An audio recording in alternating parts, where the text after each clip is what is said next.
Hi everyone, welcome to Taxila academy 99 এবং আশা করি আপনি প্রত্যেক দিনের মতন খুব ভালো আছেন। চলুন না আজকে একটু জিরানটা অন্যভাবে শিখি। তো অ্যাকচুয়ালি জিরানটা কি জানেন? আমরা সকলেই জানি যে গ্রামার বইতে এটাও লেখা রয়েছে যে মেন ভার্বের সঙ্গে যদি মেন ভার্ব বলতে চাইছি ভার্বের প্রেজেন্ট ফর্মের সঙ্গে যদি আইএনজি যুক্ত করা হয় তাহলে সেটাকে জিরান বলা হয়। তাহলে তো এখান থেকে একটা প্রশ্ন আসতেই পারে, জিরান কি সমস্ত জায়গায় একই রকমভাবেই থাকবে? সমস্ত জায়গায় বসলে কি হবে? না।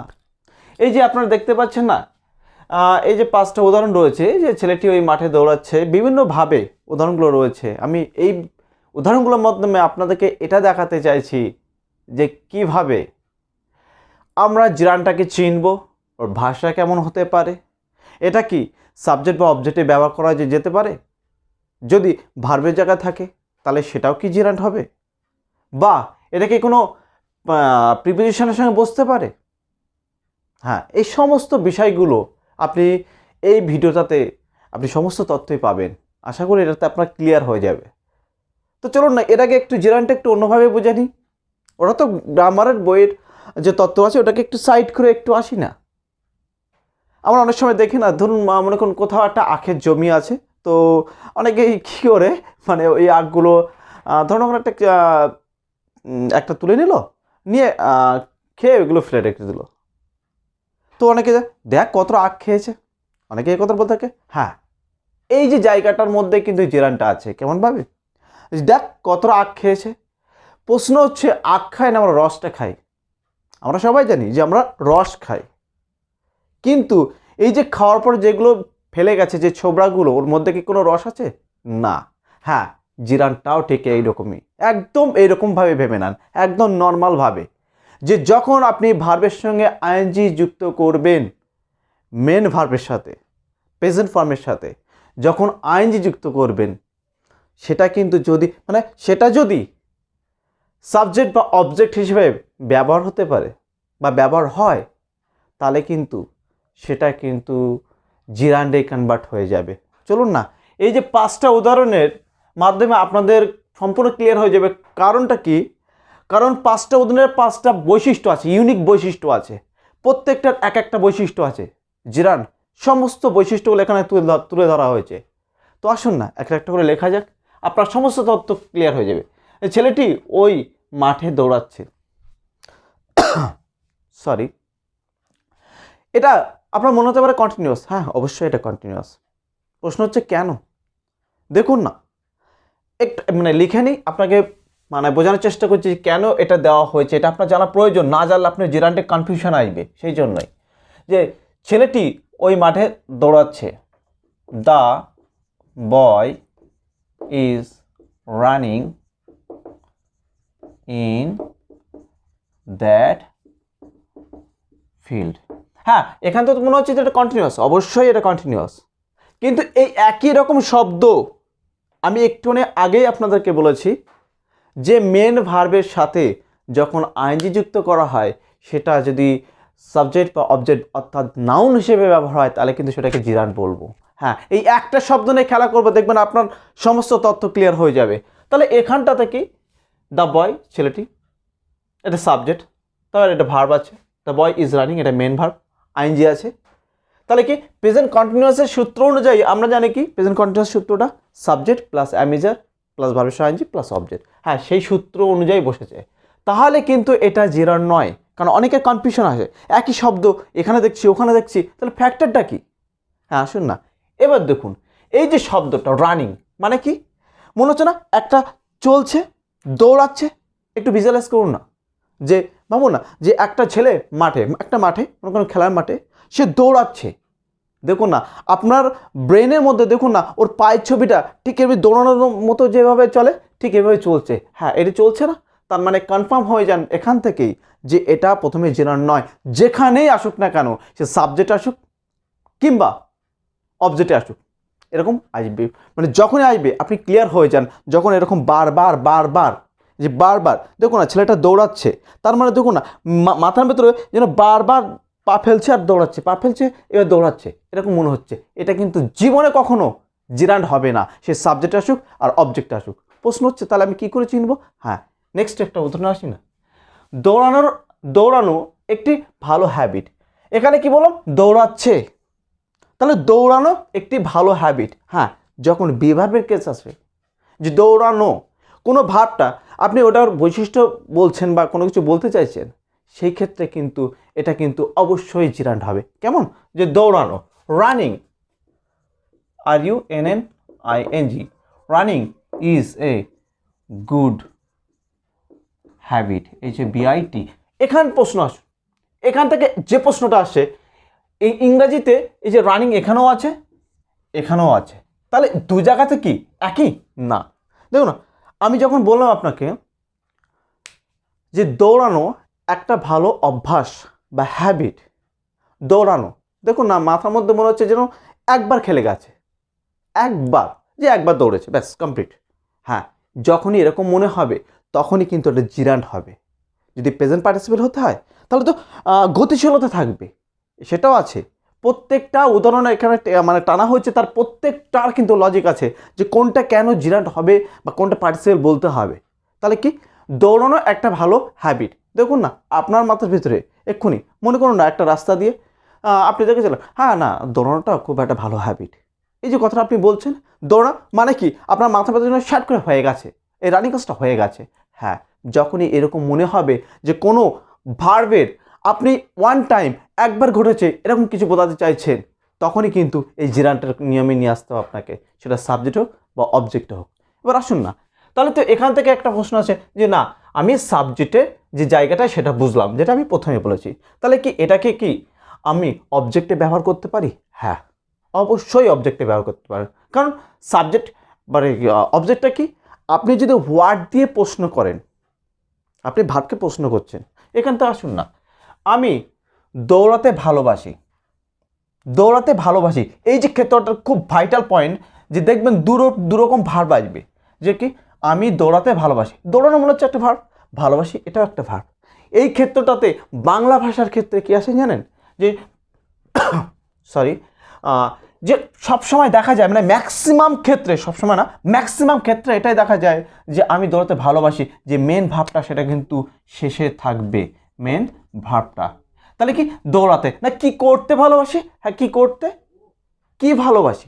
দৌড়াতে। যদি এখানটাতে আমি প্রশ্ন করি যে আমি কি ভালোবাসি না দৌড়াতে, তাহলে এই যে কি এর উত্তর আমরা যদি অবজেক্টটা কিসে পাই, যদি হোয়াট দিয়ে বা হুম দিয়ে প্রশ্ন করি, হুমটা তো মানুষের ক্ষেত্রে, ওটাকে বাদ দিলাম, তাহলে আমি কি হোয়াট, WHAT, এই হোয়াট শব্দটা মানে তো বাংলা অর্থ কি, তাহলে আমি যদি ভার্বকে কি দিয়ে প্রশ্ন করি, যেটা পাই সেটা কিন্তু অবজেক্ট। হ্যাঁ, যদি এইভাবে আপনি পেয়ে যান তাহলে আপনি শিওর হয়ে যান যে সেটা হবে জেরান্ড। তাহলে কি আমি কি ভালোবাসি? দৌড়াতে, এই যে জায়গাটাতে, যে আই লাভ রানিং, তাহলে এটা হোয়াট, WHAT, হোয়াট এর উত্তর পেলাম, তার মানে এটা অবশ্যই কিন্তু জেরান্ড। আপনি কনফার্ম হয়ে যান যে দৌড়াতে, দেখুন একটা বিষয়কে বোঝাতে চাইছে, কি একটা বিষয়। এই যেমন দেখুন না, এটা আমার হাতে একটা পেন আছে, ধরুন না আমি এটাকে কামড়াচ্ছি, তাহলে আপনি কি বলছেন? স্যার আপনি পেনটা কামড়াচ্ছেন তো, তাহলে কি স্যার ইউ আর কন্টিনিউসের মানে যে গঠন হয়েছে, ইউ আর বাইটিং কামড়াচ্ছেন, তাহলে কি এখন চলছে, আপনি দেখছেন যে ক্ষণস্থায়ীভাবে চলছে। এবার আপনি ধরুন আমাকে অ্যাডভাইস করছেন, দেখে স্যার অ্যাকচুয়ালি কামড়ানো ভালো নয়, এই যে বলছেন না কামড়ানো ভালো নয়, অনেক বাচ্চাদের দেখবেন ছোটো ছোটো দাঁত যখন ওঠে প্রথম যখন কামড়ায়, বা একটু বড় হয়েছে সে তো কামড়ায়, তাহলে আপনি বলছেন এই কামড়ানো মোটেই ভালো নয়। এই যে বিষয়টা বোঝাতে চাইছে না, বিষয়টা, আপনি কি ওর কাজটাকে যে কামড়াচ্ছে বা কামড়ায় এরকম বোঝাতে চাইছেন না, আপনি কি করতে চাইছেন না ওই বিষয়টা একটা বিষয় যার মধ্যে থেকে যেন ভাবটার জন্য শক্তিটাকে আপনি নিয়ে নিয়েছেন, কেমনভাবে যে কামড়াচ মানে মেন ভাবে যদি আমরা বইয়ের মধ্যে যাই, বাইট মানে কি কামড়ানো, তার মানে কি কামড়ানো, ঠক করে এইভাবে কামড়ানো, তাহলে এটা কি এর মধ্যে একটা অ্যাক্টিভিটি আছে, একটা ফোর্স আছে, কাজ আছে, মানে একটা এনার্জি আছে।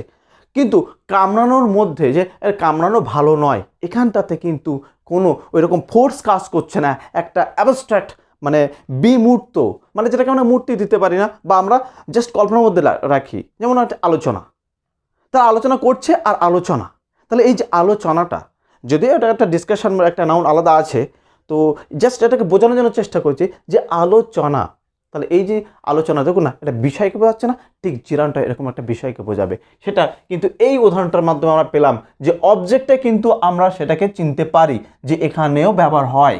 তাহলে এখানটা থেকে আমি সাবজেক্টে ব্যবহার করলাম, এখানটা থেকে আমি অবজেক্টে ব্যবহার করলাম। প্রশ্ন হচ্ছে স্যার আই লাভ রানিং, আমি ভালোবাসি, তাহলে কি এই যে জিরানটা যেটা আপনি বললেন যে জিরান যেটা সাবজেক্ট বা অবজেক্টে ব্যবহার হতে পারে, তাহলে কি প্রেজেন্ট পার্টিসিপেলের সঙ্গে ব্যবহার হতে পারে? চলুন না একটুখানি জাস্ট অল্প একটু সময় লাগবে যে প্রেজেন্ট পার্টিসিপেলটা কি একটু জেনে নিই। যখন রানিং কিছু বোঝাবে, কি যখন রানিং কিছু বোঝাবে প্রেজেন্ট পার্টিসিপল কিন্তু দুই প্রকার, একটা জয়নিংয়ের নিয়ম আছে আর একটা অ্যাডজেক্টিভের। আমি এখানে অ্যাডজেক্টিভের কথাটা বলছি। তো এটা যদি আমরা জয়নিংয়ে, যদিও আমাদের হোয়াইল এবং হোয়েনের যে যেতে যেতে খেতে খেতে এই ভিডিওটা আছে দেখবেন ওটা ক্লিয়ার হয়ে যাবে, জয়নিংয়ের পোর্শনটা আছে, এটাও আছে। তো কি রানিং কিছু যখন বোঝায় তখন কিন্তু সেটাকে আমরা প্রেজেন্ট পার্টিসিপল হিসেবে ধরে থাকি। কিন্তু এই যে জায়গাটা সেটা আপনার ক্লিয়ার হয়ে যাবে যে এখানটাতে যদি একটু কনফিউশন থাকে তাহলে এখানটাতে ক্লিয়ার হয়ে যাবে। একজন ছুটন্ত ছেলে সবসময় অনেক দূর ছুটতে ভালোবাসে। কি একজন ছুটন্ত ছেলে, তাহলে কি এই যে ছেলেটা কি নাউন, এর অ্যাডজেক্টিভ কী আছে না ছুটন্ত, তাহলে এর অ্যাডজেক্টিভ তাহলে একজন মানে এ, তাহলে এই যে ক্ষেত্রটাতে এখানটাতে তাহলে অ্যাডজেক্টিভ ছুটন্ত মনে হচ্ছে না রানিং, হ্যাঁ প্রেজেন্ট পার্টিসিপল এক প্রকার কিন্তু অ্যাডজেক্টিভ, আর সেটা আমরা জানি নাউনের আগে ব্যবহার করতে পারি। যেমন আমি কি ফাইন পেন বা বিউটিফুল পেন, তাহলে পেন বিউটিফুল, এখানটা বিউটিফুল রাখুন পেন, তাহলে এই যে পেনের আগে যেটা বসছে সেটা কিন্তু একটা অ্যাডজেক্টিভ। এখানটাতে দেখুন না একজন ছুটন্ত ছেলে, এ রানিং বয়, হ্যাঁ তাহলে কি এটা তো হলো নাউন, বয়টা তো নাউন, রানিংটা হলো অ্যাডজেক্টিভ বা বলতে পারি প্রেজেন্ট পার্টিসিপল, পিপি দিয়ে আমি বোঝালাম। তাহলে এ running boy always, ALWAYS always মানে সবসময়, লাভস রানিং, কি অনেক দূর, ফার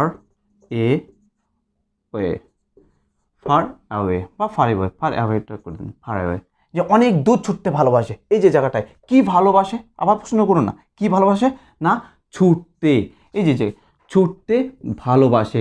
আর জিরানটার ক্ষেত্রে দেখবেন অনেক ভার্বের ক্ষেত্রে এরকমভাবে এই যে তে শব্দটা কিন্তু প্রকাশ পায়, তে শব্দটা সমস্ত ক্ষেত্রে তা নয় কিন্তু ম্যাক্সিমাম ক্ষেত্রে দেখবেন এই যে ছুটতে ভালোবাসে। যেমনভাবে কি এখানটা দেখবেন একজন ছুটন্ত ছেলে সবসময় অনেক দূর ছুটতে ভালোবাসে, তাহলে কি মানে ভালোবাসে কি বাসে না ছুটতে, এই যে এখানটাতে কিন্তু সেই অবজেক্ট হিসেবে আমি পেলাম, আবার এখানটাতে কিন্তু সেই শব্দটা অ্যাডজেক্টিভ হিসেবে পেলাম, মানে প্রেজেন্ট পার্টিসিপল, কেন ওটা নাউনের আগে বসেছে। তাহলে আমি এখান থেকে একটা কনক্লুশনে আসতে পারি যে আমরা অনেক সময় কি দেখি, ধরুন আপনার কাছে ভাবুন না সোনা আছে, আপনি সোনাটাকে তো আংটি তৈরি করতে পারেন, আপনার নেকলেস তৈরি করতে পারেন, আবার আপনার এনিথিং মানে আপনি ইচ্ছা খুশি আপনি ওটাকে কোথায় ব্যবহার করছেন, কোন জায়গাতে বসছে সেই জায়গার উপর ডিপেন্ড করে কিন্তু তার নামটা চলে আসে।